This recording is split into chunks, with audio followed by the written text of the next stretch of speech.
welcome back to our channel, or welcome if you are new. As most of y'all know, I'm Hope. I'm a mom of two, and our oldest, Riley, is our special needs kiddo, and today we are going to be talking about her seizures. So Riley's seizures started when she was almost 5 months old. The day she had her first seizure, well, she actually had two that day. It was just a normal day. John was at work. I was with her by myself. And she started convulsing. Her whole body was shaking, and I wasn't really sure what was going on. So I called John, and he left work early and headed back towards us. And during that time, she had another one.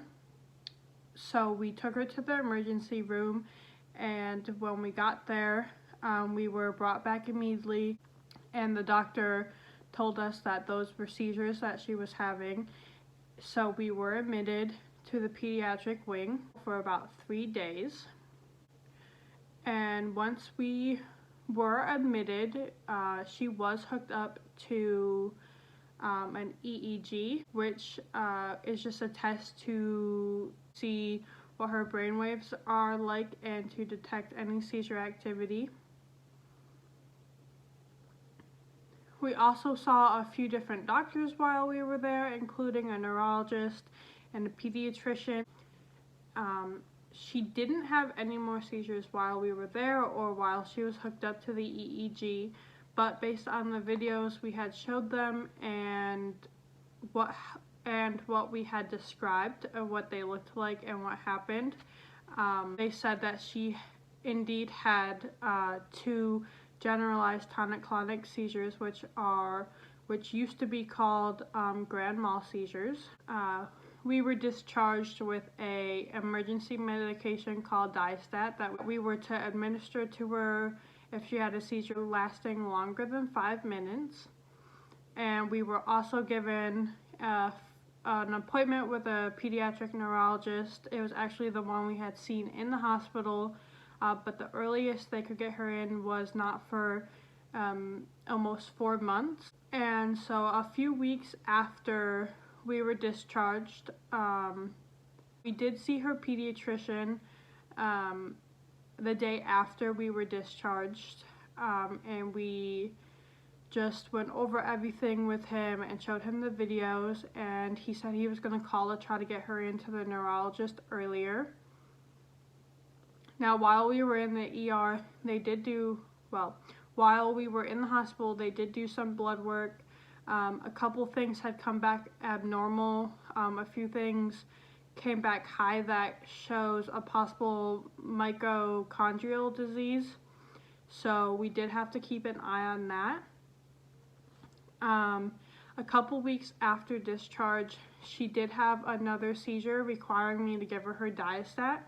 So John came home early from work again. At that point, we only had one car, so it was kind of hard because he would have to leave work, come get us, and then bring us to the hospital. The Diastat did stop the seizure, so we didn't want to call the ambulance and have to have her go in an ambulance, because her doctor did say we only had to call if she started having breathing issues or if the Diastat didn't stop it. So we took her to the emergency room again. We were brought back immediately again. They did blood work and everything. They did admit us again, and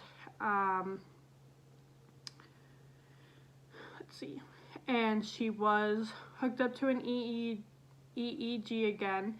This time she also had, before they hooked her up to the EEG, they sedated her and did an MRI just to make sure there was no tumors or anything in her brain causing it, that her brain was developing correctly, and all of that.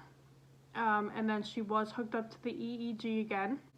Her brain MRI came back with a couple things wrong with it, but it wasn't anything serious or anything that they thought was causing her seizures. Her brain just wasn't developing as fast as most kids her age were, which they said would most likely cause developmental delays. While hooked up to the EEG, After that one seizure and the diastat was given, she didn't have any more seizures at that time, but the neurologist did say this time her EEG looked abnormal, that she had abnormal brainwaves. So he did diagnose her with epilepsy at this time, and they started her on an anti-seizure medication called Keppra. She was given a few super high doses called loading doses through the IV, and then after about a day and a half of that, they started giving it to her orally.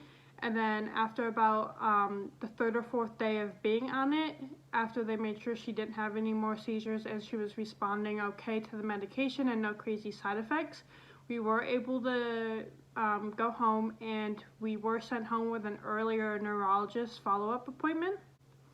So since there is so much to Riley's seizures and where they began and how they've developed over the years and how we've gotten to where we are now, we are going to do this in multiple parts.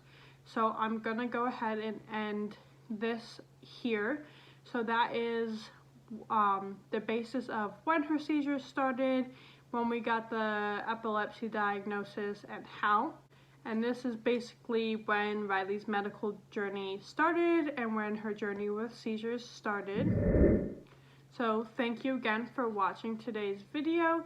Don't forget to hit that bell notification so you will get notified anytime we post a new video, and so that way you can keep following her medical journey. And we will see you in our next video. Bye!